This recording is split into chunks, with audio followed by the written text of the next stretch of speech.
2025 წელი იუსტიციის სახლისათვის საკმაოდ მნიშვნელოვანი წელი აღმოჩნდა. გაიხსნა 4 ახალი იუსტიციის სახლი, ერთი კი უახლოეს დღეებში უნდა გაიხსნას.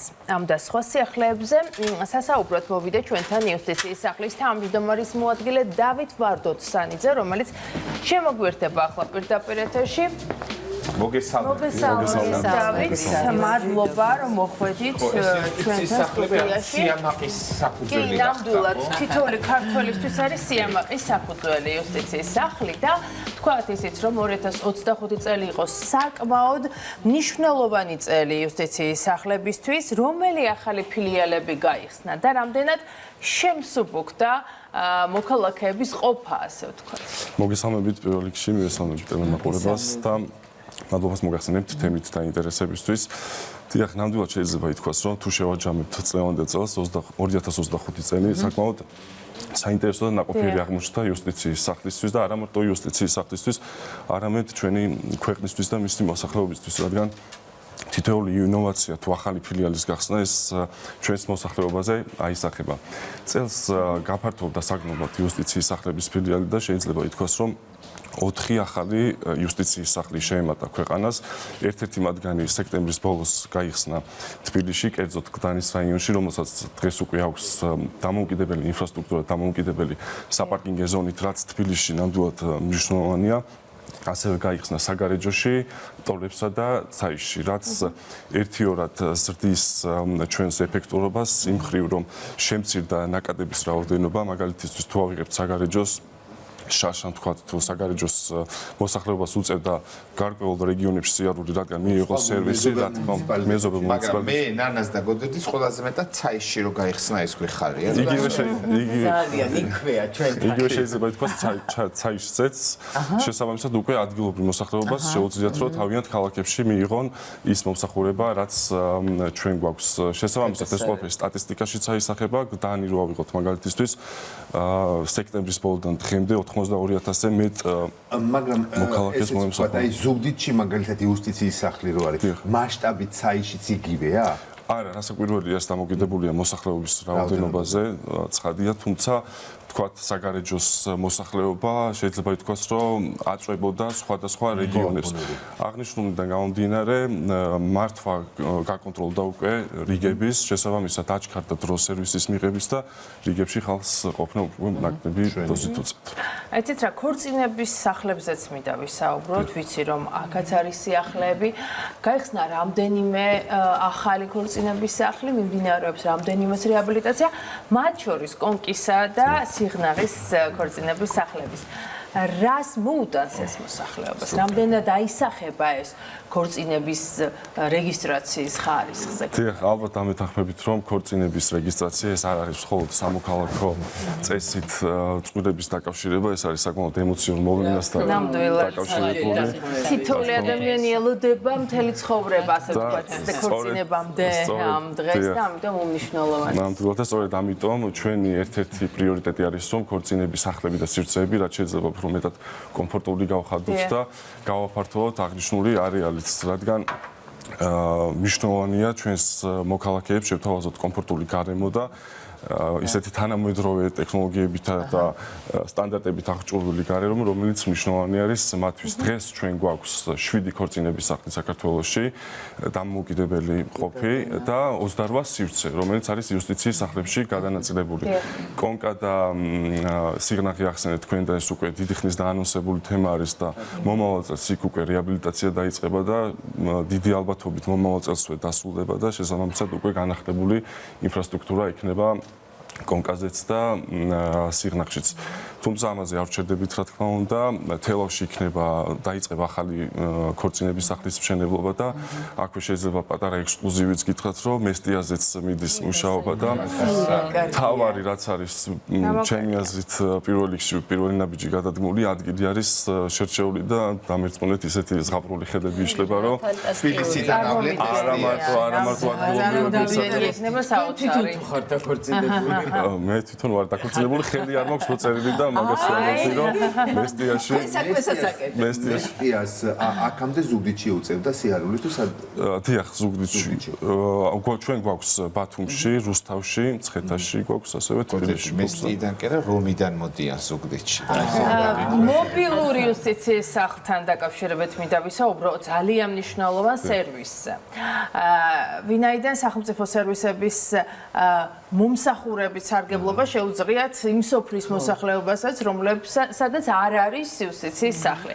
ამაზე გითხარით, როგორ დაინერგა ზოგადად ეს სერვისი და რამდენად არის აქტიური მოთხოვნა? მობილური იუსტიციის სახლის იდეა ზოგადად ეფუძნება იმ მიდგომას, რომ სახელმწიფო სერვისების გარეშე არ დარჩეს არც ერთი ჩვენი მოქალაქე და თუ ვინმეს სოფლად მცხოვრები იქნება თუ ქალაქში მცხოვრები არ შეუძლია იუსტიციის სახლში მისვლა, იუსტიციის სახლი მიდის მასთან და ყველა იმ უნიკალური შესაძლებლობა აქვს ამ სერვისით იუსტიციის სახლს. ყველა, დიახ, ნამდვილად და ყველა იმ 500-მდე სერვისი, რომელიც ჩვენ გაგვაჩნია, ადგილზე მომსახურებით ხორციელდება. აღნიშნულ საფუძველი ჩაიყარა 2021 წელს და ფეხი მოიკიდა ზემო აჭარაში. დღეს კი შეგვიძლია ვთქვათ, რომ 10-ვე რეგიონის 90-ზე მეტ სოფელს უწყვეტ რეჟიმში ვემსახურებით.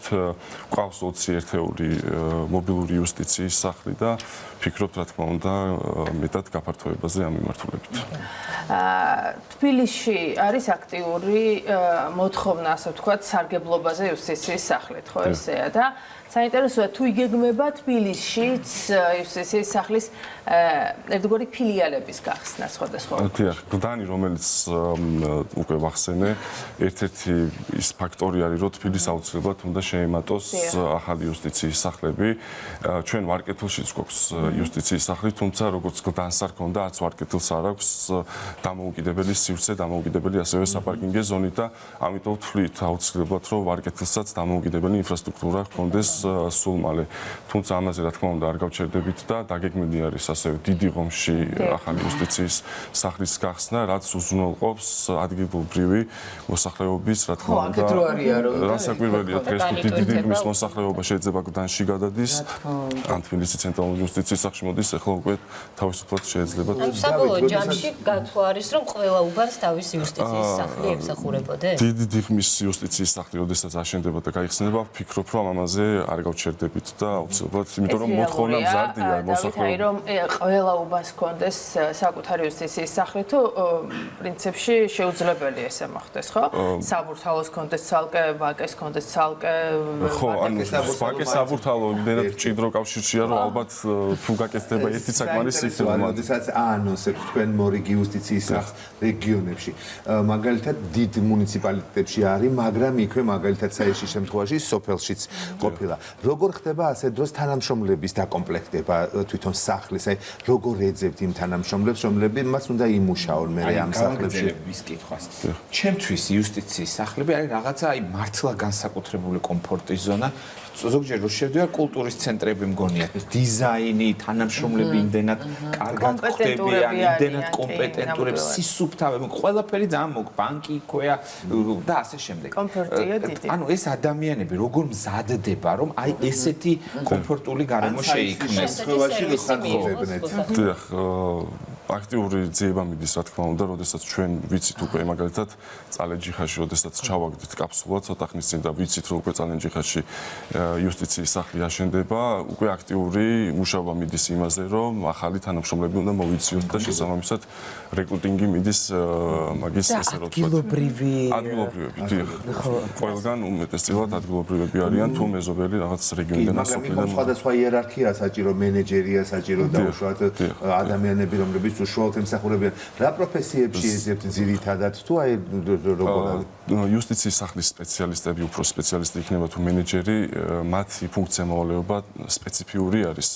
ამიტომ შეიძლება ადამიანს ძალიან დიდი გამოცდილება ჰქონდეს სხვა სამსახურებში მუშაობის, მაგრამ ეს კონკრეტული თემები არ იცოდეს. ამიტომ ნებისმიერ თანამშრომელი, რომელიც ჩვენთან დაიწყებს მუშაობას, მოსვლის დღიდან იწყებს ტრენინგების გავლას, გადამზადებას და იმ ინფორმაციის მიღებაც, რაც მას სჭირდება. შესაბამისად, მუდმივი უწყვეტი რეჟიმი არის გადამზადების, თუნდაც ახალი დანიშნული თანამშრომელი არ იყოს, რადგან ხშირ შემთხვევაში კანონმდებლობაში შედის ცვლილება და ისინი რა თქმა უნდა აყვნენ მათ მოლოდინებს რაც ექნებათ მოსახლეობას. და ძალიან მოკლედ გითხარით რეგიონებზეც.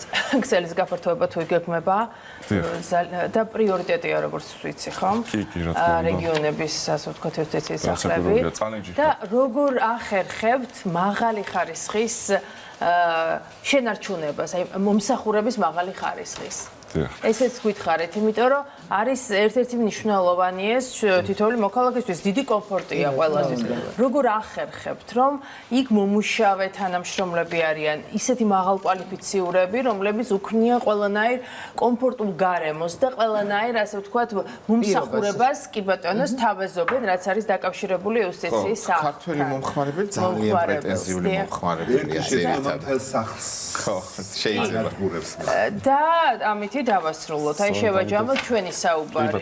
როგორ ახერხებთ ამას? რეგიონების განვითარება ჩვენი პრიორიტეტია ერთ-ერთი. წალენჯი ხა უკვე ვახსენე თქვი რომ კაფსულარი ჩაგდებული და ასევე აქტიური მშენებლობები მიდის მცხეთაში, ზოტში, ჭალაში და აუცილებლად გაფართოვდება კიდევ უფრო მეტად არეალი. რაც შეეხება ეფექტურობას ჩვენი და ხარისხისა პირველ რიგში არის იმ ხალხის დამსახურება, ვისაც ჩვენ ხედავთ ყოველდღიურად იუსტიციის სახლში შესვლის მომენტში. ეს არის ის ხალხი, რომელიც ჩვენ გვემსახურება და შესაბამისად უკვე მე ვახსენე აქ ტრენინგები და გადამზადება და ეს მუდმივი უწყვეტი კავშირი ჩვენსა და მათ შორის არის მთავარი ამოსავალი წერტილი, რაც უზრუნველყოფს, რომ მაქსიმალურად ეფექტურად გავცეთ ხარისხი.